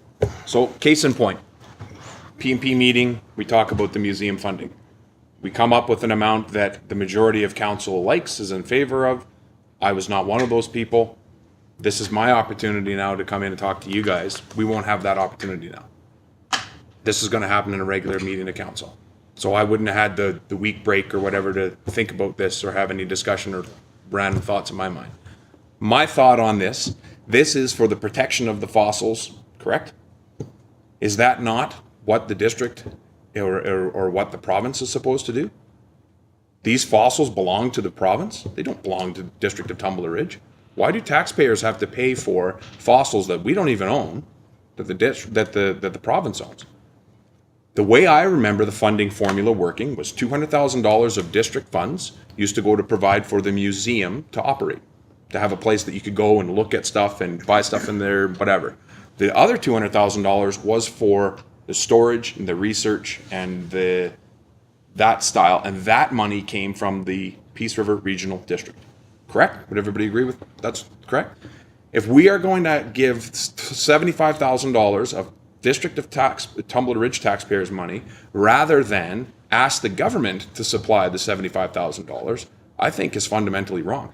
We are at a crossroads right now where we could go to the provincial government and say, listen, we have the amount, we know what it is. This is what the Dinosaur Discovery Gallery has came to us. They've showed us it's $75,000 is what they need to protect the fossils. Therefore, we think that that amount should be on you guys. And if we're not willing to do that, why would we not even at least send a letter to the government, which is what came out of, giving me a week to think about it from one meeting to the next? Why wouldn't we at least write a letter to the government and say, we've come up with this number, it's $75,000, this is what we need to protect your fossils that belong to you. We think that's up to you guys to pony up.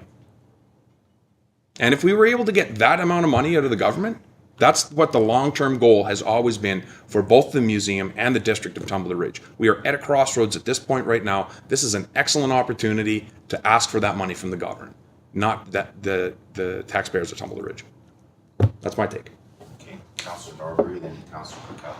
So I'd like to formulate two responses. One is, this is a perfect example of why these discussions should not be happening in PNP meetings, because now I believe the will of council was stated in that PNP meeting when we voted on this very motion to bring forth to our council meeting. So this just gives an opportunity to rehash a debate we already had. I believe council's will was already shown, and we were all there. We all had this discussion. And this was to assist the Dinosaur Discovery Gallery and for the museum to remain open. I support it. I think this moving forward is a great way to get them on a proper funding schedule, which has been an issue with them in the past. I do agree that we should have a third funding source, but I am not willing to keep the Dinosaur Discovery Gallery's future in question because of that. I believe that we can and should assist the museum in remaining open, and this is a way that we can do that.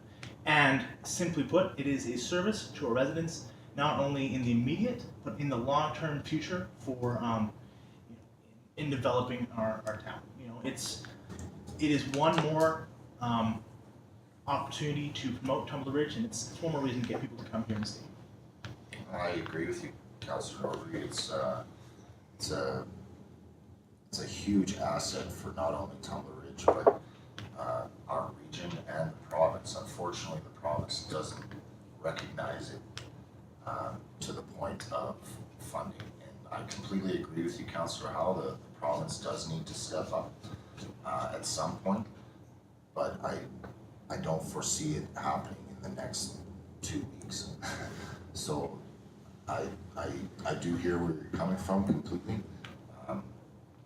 Councillor Kirkcallion. Thanks, Mayor Bertrand. Yeah, so Councillor Norbury already had a few that it's not just to protect the fossils. When I had that chat there at the PNP, which I enjoyed the discussion there, it is also to look at retaining the Dinosaur Discovery Gallery open, as well as prep bones for the upcoming season. So that was all in their list and discussed. So just so there's no blindside there from being said, it was just to protect the bones. But I don't disagree that a letter should not be sent to the government. Like, there is a number there. I mean, it wasn't the 75,000. It's I think it was 40. I don't have my sheet here. It's in my truck. I think it was 46,000 or something like that. Something like that. That was to protect the bones. So or the fossils. So I think it's that would probably be the number that the government was saying. But this report came back to us because the previous council asked for it. The 75,000 wasn't what we asked for. We asked what it was to keep the specimens safe, the power, the gas, the running cost. They came back in, and I tried to sell it to council to keep the gallery open to the residents of Tumbler Ridge as well as visitors coming into town. So that's where the $75,000 came from. So just for clarification, when something comes out of a PNP, if the will of council seems to be that this is the way we're going, we don't debate it anymore? We don't discuss it anymore? Will of council prevails from a PNP meeting where we don't make a decision? No, absolutely not. They're just open for discussion. Okay, good enough. Good enough. I totally agree with you, Councillor Kirkcallion. I think a letter does need to be sent to the province to request support for our Dinosaur Discovery Gallery and our a research center as well. It's really long overdue that the province doesn't take pride in what this organization has accomplished so far. I think it's most likely the largest fossil find in the province, and they don't even have protection on the fossils. The amount of time that these people waste on uncovering what they've already discovered every single season, there could be many more discoveries from the time wasted. So, Councillor Howe. So unfortunately, I'm not clear on what the $75,000 is for. Then at this point, the $46,000 is for protecting the bones or protecting what belongs to the province, and the other, what it would be, $29,000 is to run the gallery between December and April. Yeah, so this 75,000 encompasses the minimum costs to have the fossils protected, prepare fossils for next season, and continue operations at the gallery. So Up until continue gallery. April. Sorry, go ahead. Councillor Howe. Yeah, so just some clarity on that, and it is for obviously protecting the fossils. It's for one gallery host, one prep tech, and then obviously the overhead expenses, power, gas, all that stuff. That's what the total come up to. There was a piece in their budget, I can't remember the full, because they were looking for 86,000 or whatever, but there's a piece that they figured they can hold off. And the reason this really, doing it this way too, now their budgets line up in our budget process. Fair enough. So it'll be, if we decide to support the museum in 2019, and their funds would be allocated in, I believe, April or May. And then next year, obviously, they'd be in line. I know previous problems were always trying to get them to hold back that so much money to keep them going until our budget process was done. This actually now lines them up as well. Councillor Howe. So we are then doing double duty. Not only are we running the dinosaur or giving the money to run the Dinosaur Discovery Gallery, we are also providing the funds to protect the fossils that was always done by the Peace River Regional District previous to this. Are we not in some form ready to take on more? Like, is this not going to cost us a lot more money if the Peace River Regional District decides they're not in next year? Or to play devil's advocate, if we decided at this meeting to say no, we're not going to give that money, what would happen to the fossils at that point? Would the province then have to? Would they come and take them? Would that be cheaper for them to come take them than it is to, provide these people that are already here to take care of them? It's possible. Councillor Robert. I'd like to call to question the motion. Okay, we have one more discussion here. You get to vote. So at this point, we need to vote on whether we're ready to vote, and if we have a 5/7 agreement, so we can just move to the motion. I believe that we've had enough discussion. We've already had this discussion a week ago, right? It's pretty fresh in our memories. Let's see if enough of us feel that we're ready to make a decision. Mr. Wall.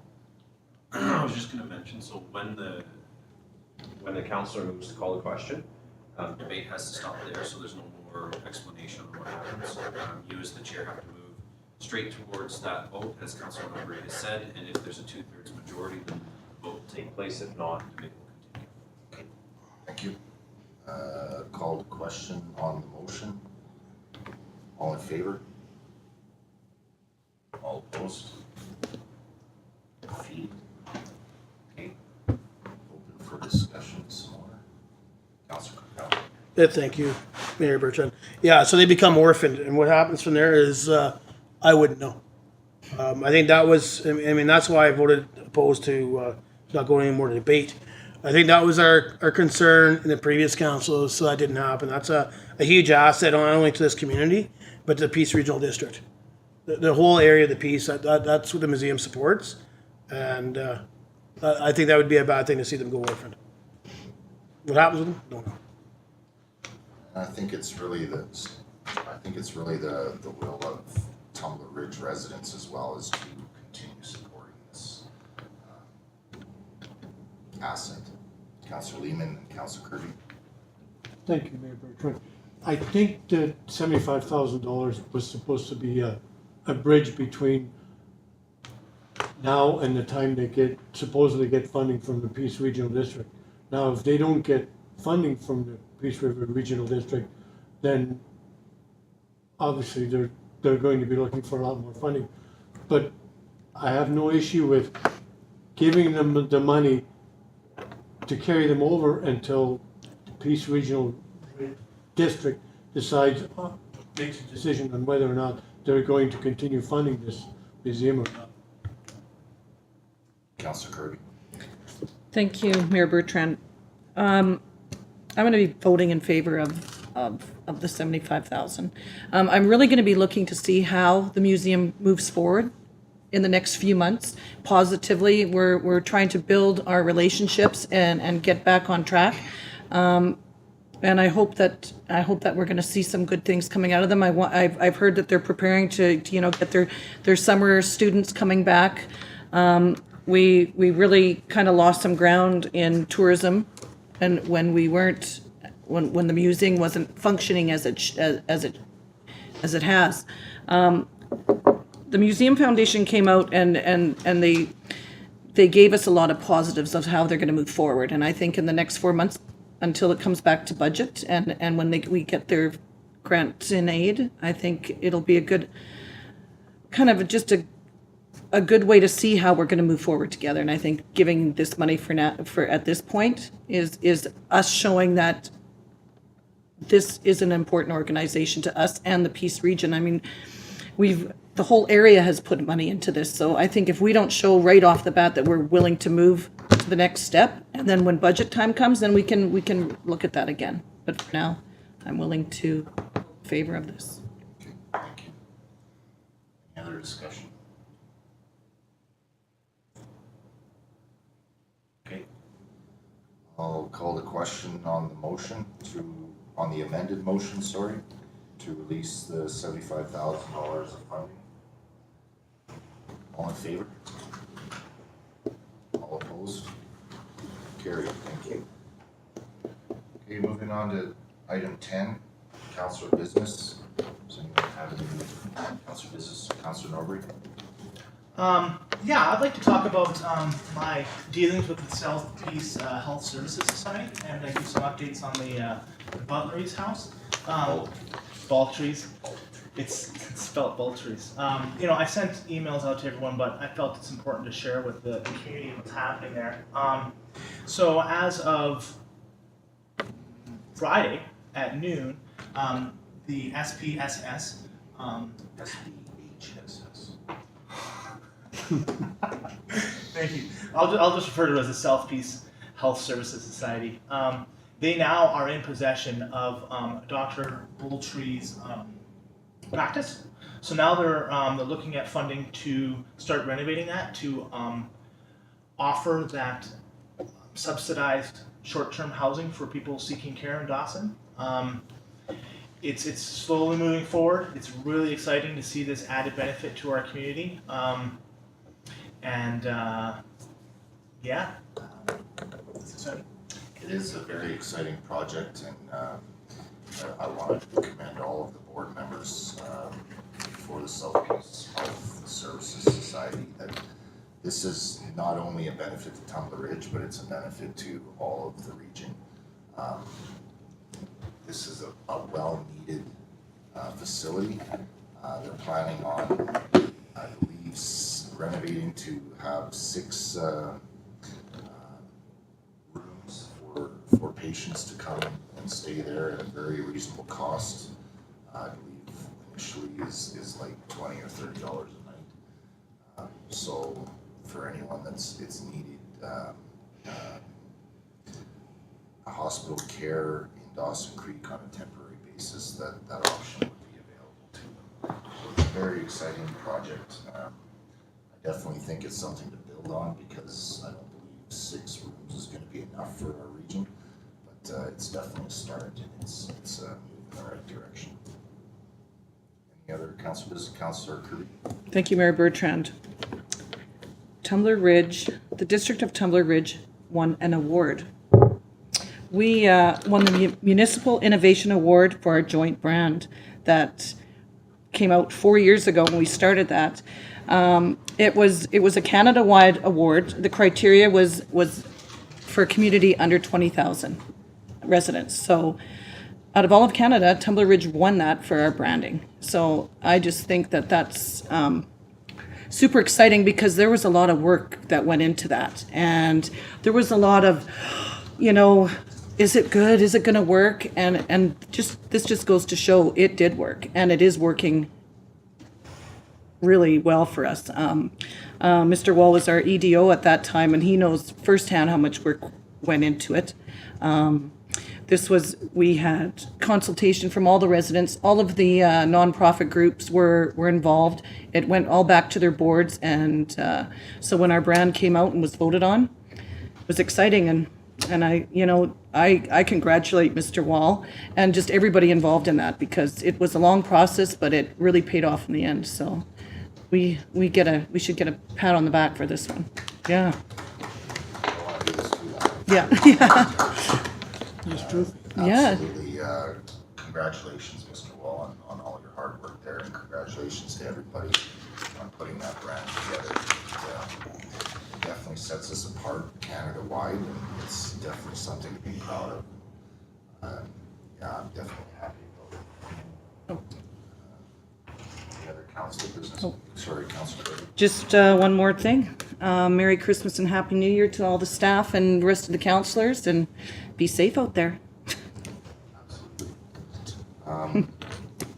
So I've had a few meetings here. One meeting with Wes Moberly, Chief and a few councillors. Bradley Doki has taken over from his father as far as community liaison, I guess, or community relations. So Mr. Wall and Mr. Councillor Kukalka joined me, Wes Moberly, and we spoke about the TLE process with them, as well as Caribou. Had a meeting with Northern Lights College,